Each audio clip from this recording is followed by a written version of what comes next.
नाज़रीन, Pakistan is a land of miracles. इस बात में कोई शक व शुबा नहीं होना चाहिए कि पाकिस्तान के अंदर अनहोनी भी होनी हो सकती है। एक बहुत पुराना हमारे बचपन का लतीफ़ा है कि एक जंगल के अंदर हिरन गुम गया और सारे मुल्कों की पुलिस ने कोशिश की कि उस हिरन को तलाश किया जाए, लेकिन हर मुल्क की जो पुलिस थी वो नाकाम हुई। बिलाखिर वहां पर पाकिस्तान की पुलिस गई, चंद ही मिनटों के बाद वापस आई। एक हाथी को मारा जा रहा था और वो हाथी कह रहा था कि मैं ही हिरन हूं। पाकिस्तान के सरकारी इदारे अपनी करप्शन की वजह से बदनाम हो चुके हैं और यही वजह है कि कोई भी पाकिस्तान के सरकारी इदारों की रिपोर्ट्स के ऊपर भरोसा नहीं करता।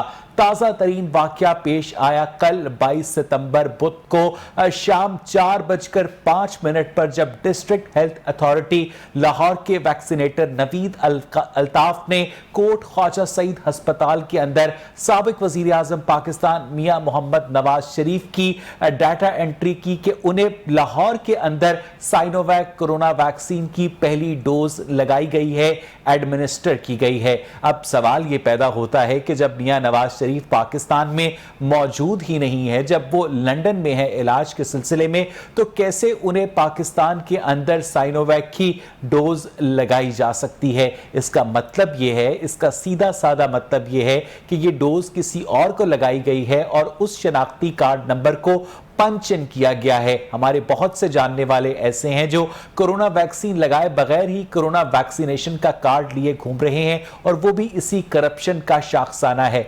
महकमा सेहत ने इन इतलात के बाद 2 एहलकारों को तो मुअत्तल कर दिया है, मगर सवाल ये पैदा होता है कि अगर ये शनाख्ती कार्ड नंबर मियां नवाज शरीफ की जगह किसी और आम शहरी का होता तो पता भी ना चलता। इसलिए जरूरत इस बात की है कि पाकिस्तान के अंदर जो कोरोना वैक्सीनेशन का तरीकाकार है उसे इतना ज्यादा शफाफ बनाया जाए, उसे इतना ज्यादा ट्रांसपेरेंट बनाया जाए कि कोई भी पाकिस्तान की जानिब से प्रोवाइड करदा डाटा के ऊपर शकूक व शुबहात का इजहार न करे।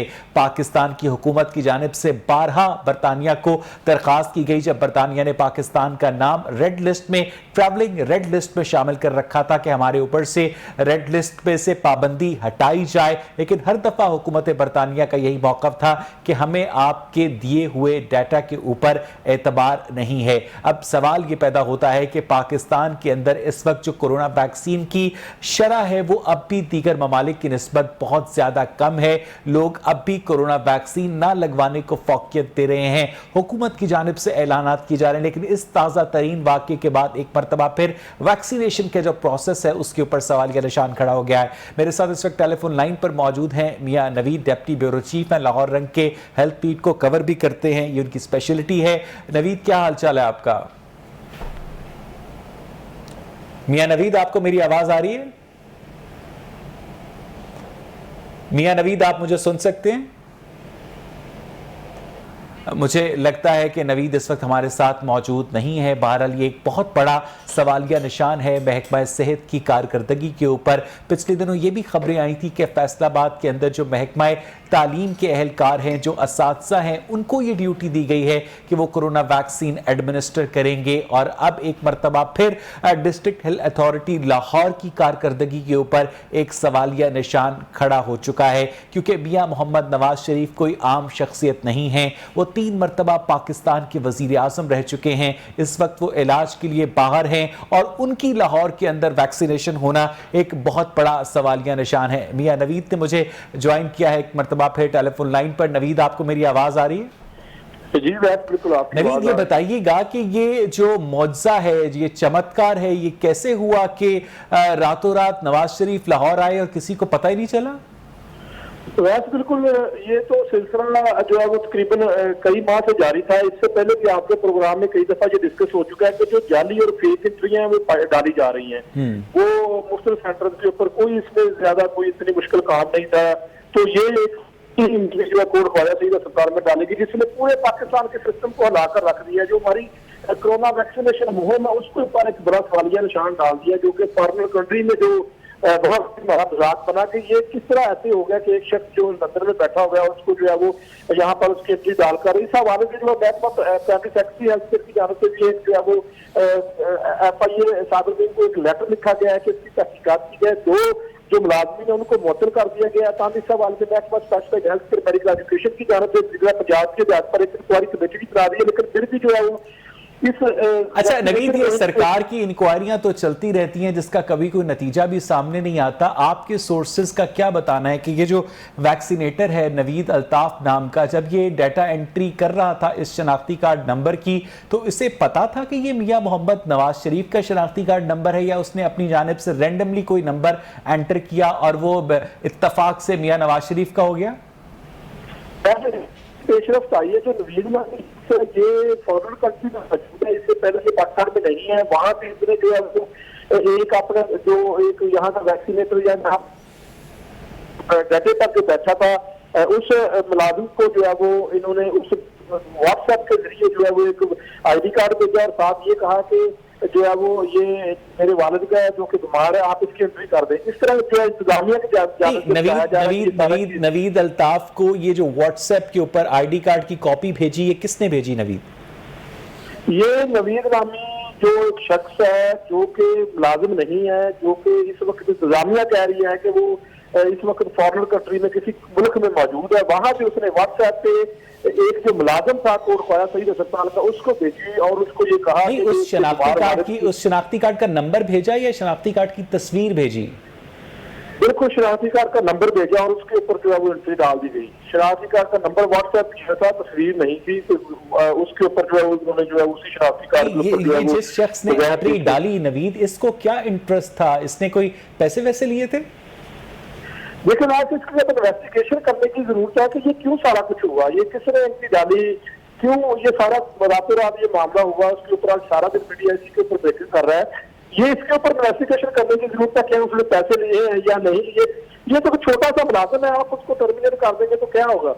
सिस्टम के ऊपर जो बात हम बिल्कुल आप सही कह रहे हैं कि जो सिस्टम की शफाफियत है उसके ऊपर बहुत बड़ा सवालिया निशान है। नवीद, मेरे बहुत से जानने वाले हैं, आपके भी जानने वाले होंगे, जो कि जेबों में कोरोना वैक्सीनेशन का सर्टिफिकेट लिए घूम रहे हैं और उन्होंने कभी भी कोरोना वैक्सीन नहीं लगवाई। उन्होंने वो कोरोना सर्टिफिकेट किस तरह हासिल किए नवीद? वैसे बिल्कुल इंदराज हो जाता है, आराम से 500-1000 रुपए आप दें किसी भी सेंटर में जाके और आपका जो है वो उस पर इंदराज हो जाता है। इसमें सैकड़ों मुद्दत जो हमने पहले भी इस मामले को उठाया था कि जिस तरह हो रहा है, लेकिन NCOC की जानब से यहाँ महकमा सेहत पंजाब की जानब से किसी किस्म को नोटिस नहीं दिया जा रहा था। 4 जो अफराद नशर अस्पताल से फेक एंट्रियां डालते हुए FIA की जानब से 3 रोज पहले 4 रोज पहले उनको पकड़ा भी जा चुका है। हमने वैक्सीनेशन डाली गई है, लेकिन उसने पूरे सिस्टम को हिलाकर रख दिया। एक आम शख्स या कोई और शख्स जब गिनती डालता तो उसका तो कोई फर्क नहीं पड़ता, लेकिन साथ पाकिस्तान जो है जो उनकी एंट्री जब डाली गई तो ये पूरा जो है वो हुकूमती लेवल सिस्टम एक्सपोज हो गया। बहुत बहुत शुक्रिया मियां नवीद आपके कीमती वक्त के लिए। नाज़रीन, ज़रूरत इस बात की है कि पाकिस्तान के अंदर जो कोरोना वैक्सीनेशन का प्रोसेस है, जो पोलियो वैक्सीनेशन का प्रोसेस है, उसे इस हद तक शफाफ बनाया जाए कि पूरी दुनिया पाकिस्तान के सरकारी इदारों की जानब से इशू होने वाले सर्टिफिकेट्स पर एतबार करे। मुझे यहाँ पर एक ब्रेक लेनी है, स्टे विद अस। नाज़रीन, इस हुकूमत के दौर में डॉलर अपनी बुलंद तरीन सतह पर है, पेट्रोल अपनी बुलंद तरीन सतह पर है, बिजली की कीमत, LNG, अद्वियात, हर चीज़ को इस वक्त आग लगी हुई है और घी और तेल की कीमतों में एक मरतबा फिर 11 रुपए फी किलो का इजाफा कर दिया गया है।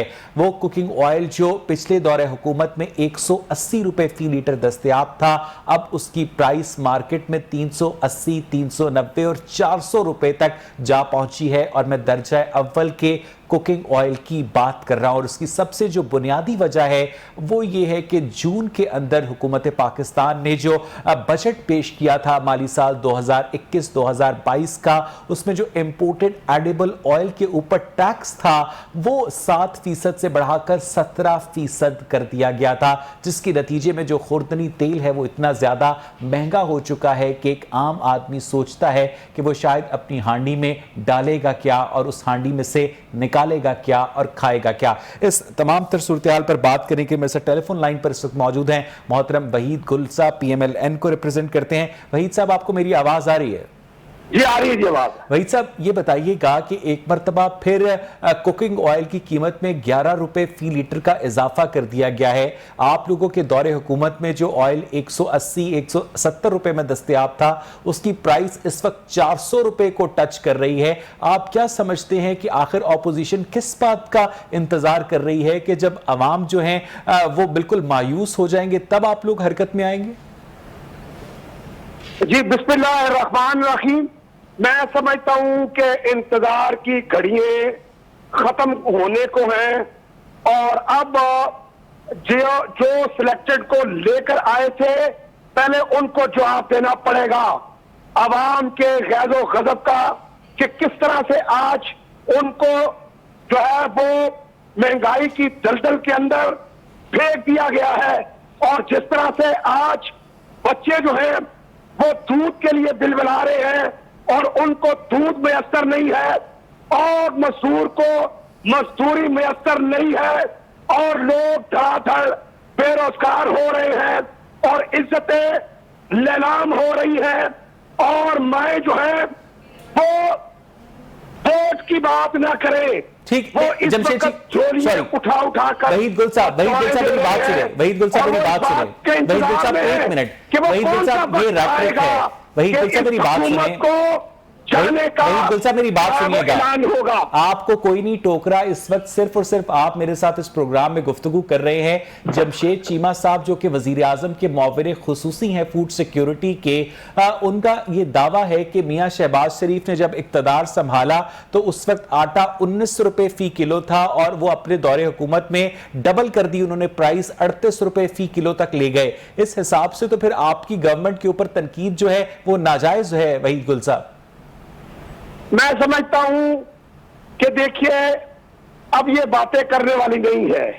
अब जवाबदेही जो है वो यकीनी तौर पर मौजूदा हुकूमत की है जो कि वादे वईद करके जो है वो इक्तदार के अंदर आए थे और जो कहते थे कि जब 1 रुपया डॉलर बढ़ता है तो वजीर आजम मुल्क का चोर होता है, जब पेट्रोल बढ़ता है तो वजीर आजम चोर होता है। वहीद गुल साहब बड़ी माजरत के साथ, वहीद गुल साहब आपके दौर में अगर महंगाई हो तो वो हलाल है, इनके दौर में अगर महंगाई हो तो वो हराम है, ये तफावत क्यों वहीद गुल साहब? देखिए मैं तो एक सियासत का एक तालिब इल्म हूं। मैं ये कहता हूं कि यकीनी तौर के ऊपर जो है वो अगर 10 रुपए टमाटर की कीमत बढ़ जाए या कम हो जाए तो ये फ्लक्चुएशन जो है वो मार्केट के अंदर आ सकती है और इसको बहाना बनाकर हुकूमत से इंतकाम जो है वो लेने की बातें नहीं करनी चाहिए। लेकिन बदकिस्मती से जो हुकूमत बरसरे इक्तदार है तो वो तो ये सब नारे लगा कर आई थी कि अगर महंगाई होती है, पेट्रोल बढ़ता है और वो जो है वो वजीर आजम चोर होता है, तो बदकिस्मती से हुकूमतों का काम तो देखिए ये है कि मोनोपोली कंट्रोल करना होता है, उन्होंने इदारे बनाए होते हैं। लेकिन अगर हुकूमत में रहने वाले वजीर और मशीर जो कि इमरान खान साहब का नारा यह था कि सियासतदान जो सियासत करता है, जो मुल्क के आला ओहदों के ऊपर होते हैं, उनका कोई कारोबारी लिंक नहीं होना चाहिए। लेकिन वक्त ने साबित किया कि जहांगीर तरीन साहब ने जो कारोबार किया शायद ही पाकिस्तान के अंदर उसकी नजीर मिलती हो और जिस तरह से उसने अच्छा वहीद गुल साहब जरा यहाँ पर तवक्कुफ कीजिएगा। नहीं वहीद साहब उस वक्त से आप बात कर रहे हैं, आपको किसी ने नहीं टोका। वहीद साहब रुकिए, हुकूमत को बनाया था। वहीद साहब रुकिएगा, हमारे वोट चोरी। वहीद साहब रुकिएगा, मुझे आपकी बातों का रिस्पॉन्स लेना है। वहीद गुल साहब रुकिएगा, जरा सुनिएगा। मेरे साथ इस वक्त टेलीफोन लाइन पर मोहतरम नदीम बारा साहब मौजूद हैं, रहनुमा पाकिस्तान तहरीक इंसाफ के। नदीम बारा साहब आपको मेरी आवाज आ रही है? बिल्कुल आ रही है। नदीम बारा साहब आपको अफसोस नहीं होता कि मियां नवाज शरीफ के दौरे हुकूमत में जो कुकिंग ऑयल 180 रुपए फी लीटर था अब उसकी प्राइस 400 रुपए फी लीटर हो चुकी है और आप ऐसी हुकूमत का हिस्सा हैं, उसके साथी हैं? मुझे फख्र है कि मैं एक ऐसी हुकूमत का हिस्सा हूँ, ऐसे लीडर की टीम का हिस्सा हूँ जो पाकिस्तान की इज्जत पूरी दुनिया में बना रहा है और आज पूरी दुनिया इस बात को तस्लीम कर रही है कि पाकिस्तान में कायद आजम के बाद अगर कोई लीडर आया है वो वाहिद इमरान खान है। ये भाई साहब जो बोल रहे थे कि हमारे वोट चोरी किए हैं, इनकी तो टिकट ही चोरी हो गई थी। इनकी टिकट इनको पूछे, ये खुद कहते हैं मेरी 2 करोड़ रुपए लेके तो टिकट किसी और ने ले ली है। इनको तो टिकट ही नहीं दी, हालांकि पहले एमपीए थे, जीते हुए एमपीए थे, इनकी टिकट ही छीनी गई है। ये तो एक माफिया था जिसको हमने शिकस्त दी है, और एक बहुत बड़े माफिया के साथ हम जो लड़ाई कर रहे हैं आज तक, सिस्टम के खिलाफ कर रहे हैं, ये इनके छोड़े हुए जो लोग हैं उनके खिलाफ जंग कर रहे हैं। लेकिन मैं समझता हूँ कि इसमें कोई शक नहीं है कि महंगाई इस वक्त पूरी दुनिया का इशू बना हुआ है। ये कोई पाकिस्तान का इशू नहीं है, ये पूरी दुनिया का इशू बना हुआ है। इसमें पाकिस्तान में अगर आज भी पेट्रोल देखें तो इंडिया से भी नीचे है। आज भी देखें पेट्रोल पूरी दुनिया से हमने कम इसको बढ़ाया है। नदीम बारा साहब लोगों को गुमराह करना बंद कर दें। इंडिया में यूरो 5 पेट्रोल है, पाकिस्तान में यूरो 2 पेट्रोल है, जो कि प्राइस में और एफिशिएंसी में पाकिस्तानी पेट्रोल से कहीं ज्यादा अच्छा है, जिससे गाड़ियों के इंजन तबाह नहीं होते। मैंने आपसे पूछा कि आपके दौरे हुकूमत में एक आम आदमी को जो कुकिंग ऑयल है 400 रुपए फी लीटर पर पहुंच गया, और आपने कहा कि मुझे फख्र है इस हुकूमत का साथी होने पे। आपको फख्र है कि एक आम आदमी के ऊपर 220 रुपए फी लीटर का इजाफा हो गया। नदीम बारा साहब, मजदूर की तनख्वाह 3 साल पहले 14,500 थी, आज मजदूर की तनख्वाह 20,000 है। ये भी बताएं आवाम को, ये भी आपको पता होना चाहिए। और आज वैसे कौन मजदूर है ये बदलाना दे दे बारा साहब आपको, क्या ना करें। वहीद गुल साहब अपनी बारी पे बोलिएगा। वहीद गुल साहब अपनी बारी पे बोलिएगा। तो फिर वो इसके अंदर गुजारा करके दिखाए। आप 18,000 की बात करते हैं बारा साहब। वहीद गुल साहब प्लीज अपनी बारी पे बोलिएगा। वहीद गुल साहब, तो आज आटा और चीनी नहीं आ रही। टॉक शो का ये स्टाइल पुराना हो चुका है। नदीम बारा साहब को जवाब दे लेने दें मुझे। नदीम बारा साहब ये बताइएगा, 1.5 करोड़ लोग बेरोजगार हो चुके हैं वफाकी इदारा शुमारियात के मुताबिक। 50 लाख घर आप लोग नहीं दे सके, 1 करोड़ नौकरियां तो दूर की बात, आप लोगों ने सरकारी इदारों में डाउन साइजिंग कर दी। जो खाने का तेल होता था, कुकिंग ऑयल, एक आम आदमी जो 180 रुपए फी लीटर खरीदता था, आप लोगों ने 400 रुपए पर पहुंचा दिया। आपने उसके ऊपर जो ड्यूटी थी उसमें 7% से इजाफा करके 17% कर दी। कुछ रहम नहीं आता आपको गरीबों पर? नदीम बारा साहब, आप ये आदातो-शुमार जो आप पेश करें, ये भी आदातो-शुमार पेश करें कि ये जो आसान लोगों कम, बिल्कुल कम सूद पे लोग घर बना रहे हैं, घर ले रहे हैं, जो लोगों को नए घर खाने का तेल लोगों को मिल नहीं रहा। 15,000 लाहौर, जिला लाहौर में 15,000। मैंने सवाल क्या किया नदीम बारा साहब, मैं आपसे इंडस्ट्री पे बात नहीं कर रहा, हम पूरा करके देना है मुझे। नदीम बारा साहब, 180 रुपए का कुकिंग ऑयल आप लोगों ने 400 रुपए पर पहुंचा दिया। 6 रुपए की रोटी 12 रुपए पर पहुंचा दी। 42 रुपए की डबल रोटी 65 रुपए पर पहुंचा दी। एक आम आदमी खाएगा क्या, धोएगा क्या, निचोड़ेगा क्या? मुझे ये बताएं कि ये जो आदातो शुमार ये भी बताएं कि पिछले 5 सालों की निस्बत हमारे इन 5 सालों में, पिछले इनके 3 साल निकाले, हमारे ये 3 साल निकाले, इसका दादो शुमार निकाले। हमारे दौर में ज्यादा महंगाई हुई कि इनके दौर में ज्यादा महंगाई? आपके दौर में ज्यादा महंगाई हुई है। आपने 795 रुपए का जो आटा है वो 1300 रुपए पर पहुंचा दिया है। 2014 का पेट्रोल याद है तो 114 रुपए बिका है 2014 में। वो उस वक्त महंगाई नहीं हुई थी। अच्छा, आपका मुकाबला इनके साथ? नहीं, मुकाबला नहीं, हम इनसे पढ़ के मेहनत करके ये मेहनत कर रहे हैं कि 55 रुपए की चीनी 120 रुपए पर पहुंचा दी। आपने 600 रुपए की डायबिटीज की दवाई 1400 रुपए पर पहुंचा दी। बताएं 14,500 से 20,000 पे गई, ये भी बताएं। एक आम आदमी को आज भी 14,500 रुपए जो गार्ड खड़ा है बैंक्स के बाहर, उसको इतने ही पैसे मिलते हैं। आपकी हुकूमत इन्फोर्स ही नहीं करती। आप फैसलाबाद में आप जाएं। अच्छा, मुझे मेरा ये टॉपिक नहीं है। नदीम बारा साहब, उनको मजदूर नहीं मिल रहे। कुकिंग ऑयल क्यों महंगा किया आपने? आप कुकिंग ऑयल पे कह रहे हैं, हमने तनख्वाहें भी बढ़ाई हैं। नहीं, कुकिंग ऑयल क्यों बढ़ाया आपने? में जो इंडस्ट्री है उनको मजदूर नहीं मिल रहा। कुकिंग ऑयल क्यों बढ़ाया आपने? हमारी इतनी मैशत, वहाँ फैक्ट्री इंडस्ट्री इतनी ज्यादा चल चुकी है कि अब वहाँ मजदूर नहीं मिल रहा। ये भी बताएं अब आपको। कहाँ की इंडस्ट्री चल चुकी है? फैसलाबाद आप इंडस्ट्री में जाएं। अच्छा, वहाँ किसी भी इंडस्ट्रियल से पूछें, सारे पाकिस्तानी फैसलाबाद में रहते हैं।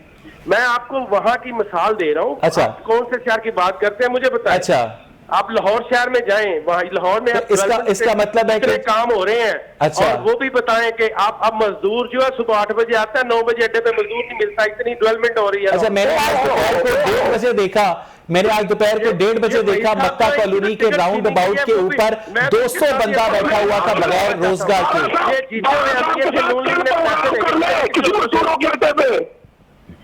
वहीद गुल साहब, ओवर टू यू।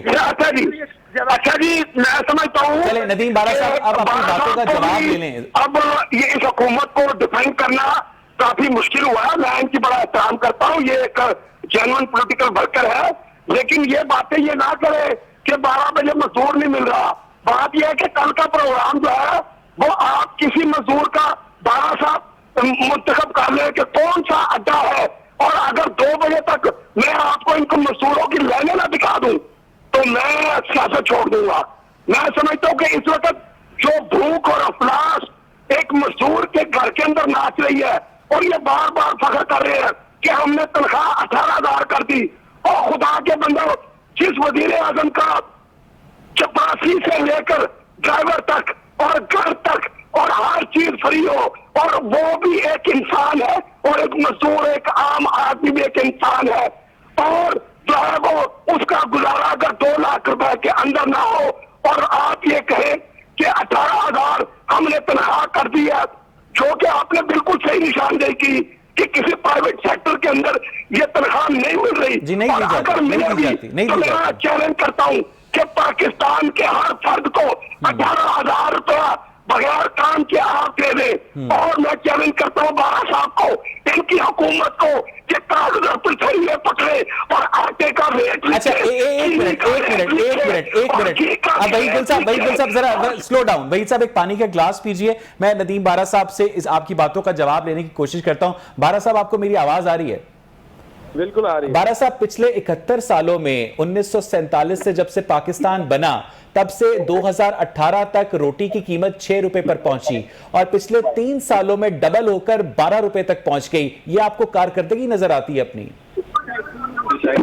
मुझे दोबारा जरा बताएं क्या मैंने पूछा कि 1947 में जब पाकिस्तान बना तब से लेकर 2018 तक 71 साल बनते हैं। 71 सालों में रोटी की कीमत पाकिस्तान में 6 रुपए तक पहुंची, आपने 3 सालों में 12 रुपए तक पहुंचा दी, डबल कर दी। अफसोस होता है आपको? आप मेरे ख्याल में ना पिछले दौर में रोटी खरीदते ही नहीं रहे। रोटी 10 रुपए की थी। अच्छा, शहबाज शरीफ के दौर में रोटी 10 रुपए की थी। अच्छा, और नान जो है वो भी 10 रुपए, 11 रुपए, 12 रुपए तक बिका। अच्छा, 795 की बोरी थी और रोटी 10 रुपए की थी, और अब 1300 रुपए की बोरी है, रोटी 12 रुपए की है। आज जिम्मेदार से पूछे वो किस तरह स्पून के साथ ले रहा है। अच्छा, जिम्मेदार को जिस तरह रिलीफ मिल रहा है, जिम्मेदार आज खुश है, पूछे उनसे। अच्छा, आपने जिम्मेदार को रिलीफ देने के लिए रोटी 12 रुपए की कर दी, आटा महंगा कर दिया। पहले इनका तरीकाकार होता था, ये वो सस्ती रोटी के चक्कर में वो जो अवाम के ऊपर बोझ डालते थे और खाते थे खुद, और जो बड़ी बड़ी इन्होंने गपले करके तो फ्लैट लंदन में बन गए, कोई कहीं बन गए, ये ऑरेंज ट्रेन की जो करप्शन है वो भी आपके सामने है। इन्होंने मुल्क के साथ किया। अच्छा, नदीम बारा साहब आपको याद होगा, नदीम बारा साहब आपको याद होगा कि जब ऑपोजिशन में थे तो इमरान खान साहब कहा करते थे कि अगर पेट्रोल की कीमत बढ़े तो समझो वजीर आजम चोर है। अब लोग क्या समझे नदीम बारा साहब? हेलो, जी, नदीम बारा साहब, आपकी बात कट जाती है बीच में। अच्छा, अब आ रही है आपको मेरी आवाज? हाँ, इमरान खान साहब जब ऑपोजिशन में थे तो कहा करते थे कि जब पेट्रोल की कीमत बढ़े तो समझो वजीर आजम चोर है। अब हम क्या समझे नदीम बारा साहब? और मुझे ये बताएं, जब इंटरनेशनल तौर पर $74 से कम होकर प्राइस $69 पर आई, और आपने प्राइस के अंदर इतना ज्यादा इजाफा कर दिया, ये आपकी रियलिटी है? आप लोग होमवर्क किए बगैर मीडिया पर आ जाते हैं? ये आपकी गलत फहमी है थोड़ी सी। मुझे बता देना, इंटरनेशनल मार्केट में न्यूयॉर्क की स्टॉक एक्सचेंज में ब्रेंट क्रूड ऑयल की कीमत $74 से कम होकर $69 फी बैरल हुई, और आपने प्राइस 114 रुपए से बढ़ाकर पेट्रोल की पाकिस्तान में 123 रुपए कर दी। नदीम बारा साहब, ये है रियलिटी। आप इस खिते का रेट निकाल लें ना, आप इस खिते का रेट निकाल लें, पाकिस्तान का, बांग्लादेश का, ये रेट निकाल लें, मुझे बताएं ये कितना बढ़ाया साहब ने? ये मैं आपकी बात समझा नहीं नदीम बारा साहब, खित्ते से क्या मुराद? इस खित्ते का रेट निकालें, इंडिया और पाकिस्तान और बांग्लादेश। पाकिस्तान इंडिया से तेल इंपोर्ट करता है, पाकिस्तान बांग्लादेश से तेल इंपोर्ट करता है। इंडिया में $1.72 का, पाकिस्तान में $1.170 का है, पाकिस्तान में $1.170 का, इंडिया में $1, बांग्लादेश में $1.86 का है। इंडिया में कितना रेट आप रेट? इंडिया में यूरो 5 पेट्रोल मिलता है या यूरो 2 पेट्रोल मिलता है नदीम बारा साहब। उसका रेट इधर से मेंशन करें, आपको पता चल जाएगा कि वहां ज्यादा रेट है। अच्छा, आलमी मार्केट में प्राइसेस तेल की कम होती हैं, पाकिस्तान में बढ़ जाती हैं, क्यों? ये आप इस खित्ते का रेट निकालें ना। खित्ते के रेट से क्या मुराद है नदीम बारा साहब? खित्ते के रेट से क्या मुराद है? इंडिया बांग्लादेश का रेट निकालें आप। पाकिस्तान, इंडिया और बांग्लादेश में एक पेट्रोल नहीं बिकता है। मुझे कि पाकिस्तान का रेट कम है या इंडिया का या बांग्लादेश का? पाकिस्तान का रेट सबसे ज्यादा है इस खित्ते में यूरो 2 पेट्रोल का। नहीं, आपकी ये गलत इन्फॉर्मेशन है। अच्छा, इंडिया से हमारा रेट नीचे है। अच्छा, इंडिया से हमारा रेट नीचे है। इंडिया में यूरो 5 पेट्रोल बिकता है, पाकिस्तान में यूरो 2 पेट्रोल बिकता है नदीम बारा साहब। आप पैसे पे पाकिस्तानी करेंसी की बात कर रहे हैं, और ये यूरो वो नहीं है, आपने यूरो पे चले गए। और ये यूरो करेंसी की बात नहीं कर रहा नदीम बारा साहब। यूरो 2 जो है वो पेट्रोलियम प्रोडक्ट्स का स्टैंडर्ड है। मैं समझ रहा हूं आपकी बात है, मैं यूरो करेंसी की बात नहीं कर रहा, मैं euro 2, euro 3, euro 4, euro 5 petroleum products के स्टैंडर्ड्स होते हैं। आप वहीद गुल साहब सुन रहे हैं अपने नदीम बारा साहब की बातें? ये इनके सारे फॉरेन लोग हैं, इसलिए इनको यूरो दूसरे वाले नजर आएगा। आप इनको नहीं समझा पाएंगे। फॉरेन फंडिंग अकाउंट जो है वो यूरो के अंदर ही है इनके। इनको वो यूरो समझ आ रहा है, पेट्रोल वाला यूरो समझ नहीं आ रहा। आपका बहुत अच्छी तरह मैं समझता हूँ आपको क्यों क्या इश्यू है। नहीं, आप लोग मुझे वहीद गुल साहब ये बताइएगा कि आपको नदीम बारा साहब ने जिन बातों का जवाब दिया, उन्होंने ये कहा कि हमने जिम्मेदारों को सपोर्ट करने के लिए जो गंदम की, वीट की जो सपोर्ट प्राइस है उसमें इजाफा किया। क्या आपको उनका ये लॉजिक काबिल कबूल नहीं लगा वहीद गुल साहब कि जिम्मेदार को सपोर्ट करने के लिए? नदीम बारा साहब तो एक मासूम आदमी है, बार बार मेरा उनसे आप मैच करवाने की कोशिश करते हैं। मैं समझता हूं कि जो कुछ हो रहा है वो नदीम बारा जैसे जो हमारे दोस्त हैं वो भी इसके ऊपर ना लाए और दुख और शायद अफसोस करते हो। मगर इन्होंने जो बुजदार बिठाया तो इन्होंने अहले पंजाब को सजा देने के लिए था, अहले लाहौर को सजा देने के लिए था, लेकिन इनको ये पता नहीं था कि जब सजा और जजा पंजाब को मिलती है तो उसके असर पूरे पाकिस्तान में फैल जाते हैं। और आज यही वाला वजह है कि खैबर टू कराची जो गंदम पहले पंजाब ही पैदा करता है, और अगर पंजाब को कंगाल करके गंदम को बाहर के मुल्क भेज दिया गया और चीनी का कंगाल करके एक्सपोर्ट कर दी गई और फिर इंपोर्ट कर दी गई, तो मैं समझता हूं कि हमारी मईशत जो है वो 80% किसी बात के ऊपर। अच्छा वहीद गुल साहब रुकिएगा, आपने मुझे बड़ी अच्छी बात याद दिलाई। वहीद गुल साहब रुकिएगा, वहीद गुल साहब रुक जाए ना, उसका फर्क जो है महंगाई की सूरत में। वहीद गुल साहब रुकिएगा। नदीम बारा साहब कैन यू हियर मी? आपको मेरी आवाज आ रही? करने की बात करें, नदीम बारा साहब मेरी बात सुने। नदीम बारा साहब एक बड़ा छोटा सवाल है आपके लिए। नदीम बारा साहब सरकारी एम्प्लॉइज को तनख्वाह दी है। नदीम बारा साहब मेरी बात सुने। नदीम बारा साहब मेरी बात सुन लेना, आपको मेरी आवाज आ रही है? जी आ रही है। नदीम बारा साहब, ऑडिटर जनरल ऑफ पाकिस्तान की रिपोर्ट है कि चीनी की प्राइस इसलिए बढ़ी कि काबीना ने वजीर आजम की हिदायत के ऊपर चीनी एक्सपोर्ट करने की इजाजत दी और महंगी प्राइस के ऊपर इंपोर्ट की। आपकी हुकूमत का अपना अफसर ऑडिटर जनरल ऑफ पाकिस्तान कह रहा है कि आपकी काबीना और आपके वजीर आजम की वजह से मुल्क में चीनी का बहरान पैदा हुआ। आप उसको भी नहीं मानते ऑडिटर जनरल की रिपोर्ट को नदीम बारा साहब? इस बात को आपको पता होगा कि जब ये इशू बना था उस वक्त इमरान खान साहब ने इस चीज को हाईलाइट किया था और तस्लीम किया था हमसे ये गलती हुई है। अच्छा, यहाँ कोई गलती होती है हमने हमेशा उसका अच्छा आपने बड़ी अच्छी बात की। मैं आपको सिद्के दिल से खिराजे तहसीन पेश करता हूं कि आपने कहा कि हुकूमत से गलती हुई, लेकिन उस गलती की जो कीमत है एक आम आदमी को अदा करनी पड़ रही है। उस गलती से पहले एक आम आदमी को 55 रुपए की चीनी मिलती थी और आज मुझे फैसलाबाद से एक दोस्त ने फोन किया है 120 रुपए फी किलो चीनी का रेट टच कर रहा है नदीम बारा साहब। और उसके अच्छा नदीम बारा साहब, आपको मेरी आवाज आ रही है? आवाज आती है लेकिन कट करके आवाज नदीम आती बारा है, साहब, आपको पता है कि चीनी की प्राइस बढ़ने की वजह से स्क्रीन की फरोख्त में इजाफा हो रहा है। बच्चों के मशरूबात में जाली चीनी, जिसको हम स्क्रीन कहते हैं, वो डाली जा रही है, जिसकी वजह से बीमारियों में इजाफा हो रहा है। बारा साहब, एक सोशल ट्रेजेडी को जन्म दे रहे हैं आप लोग। हम इसके बदले हम जो ये जो यूटिलिटी स्टोर है वहां हमने सब्सिडी दी हुई है। यूटिलिटी स्टोर पे तो चीनी मिलती नहीं है नदीम बारा साहब। आप अपनी मर्जी के किसी यूटिलिटी स्टोर पे चले जाएं, आपको वो कहेंगे जनाब आपको 1 किलो चीनी के बदले 800 रुपए का साथ सामान लेना पड़ेगा। 2 किलो चीनी हर एक को मिल रही है, उसमें सब्सिडी हमने दी हुई है। अच्छा। और आप जिन चीजों पे हमने कर रहे हैं वो तो आपके सामने है। और बाकी रहा कि इनके दौर में जो चीनी की करप्शन होती रही है, आज तक तो कभी कमेटी ने कभी कोई फैसला ही नहीं सुनाया। आज तो जो इस पर कमेटी बनी उसमें एक एक किरदार को हमने हाईलाइट किया और गिरफ्तार नहीं किया।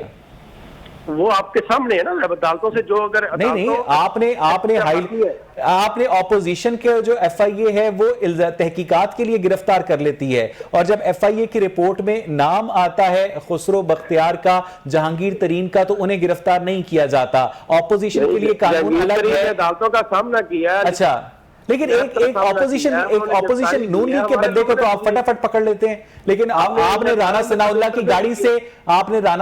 की गाड़ी से 20 किलो हेरोइन बरामद की। खुदा रसूल की कस्में खाई कि हमारे पास वीडियो मौजूद है, आज तक वो वीडियो आप लोगों ने अदालत में पेश नहीं की।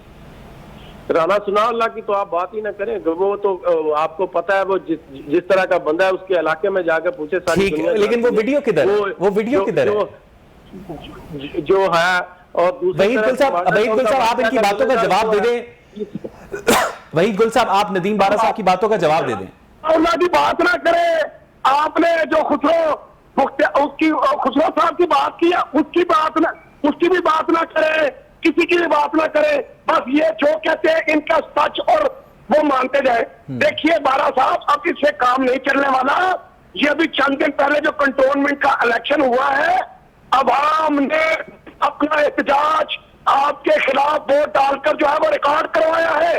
और आप उस दिन से बचे कि जब अवाम जो है वो सड़कों पर निकलकर इस्लामाबाद की तरफ मार्च कर देगी। और वो दिन मैं समझता हूं पाकिस्तान के लिए एक भारी दिन होगा। बहुत शुक्रिया वहीद गुल साहब, बहुत बहुत शुक्रिया नदीम बारा साहब हमें ज्वाइन करने के लिए। नाज़रीन, जब मैंने बार बार नदीम बारा साहब से पूछा कि तेल की कीमतों में क्यों इजाफा हुआ है, कुकिंग ऑयल की मैं बात कर रहा था, तो उन्होंने इस बात का डायरेक्ट जवाब देने से गुरेज करते हुए कहा कि एक आम मजदूर की तनख्वाह 14,500 रुपए से बढ़ाकर 18,000 रुपए कर दी गई। ये फिगर भी उन्होंने गलत कोट किया। 25,000 रुपए का ऐलान किया गया था, लेकिन ऑन ग्राउंड जो रियलिटी है कि एक आम आदमी 12 घंटे के बदले 12,000 रुपए भी वसूल कर रहा है। मुझे यहां पर एक ब्रेक लेनी है। Stay with us.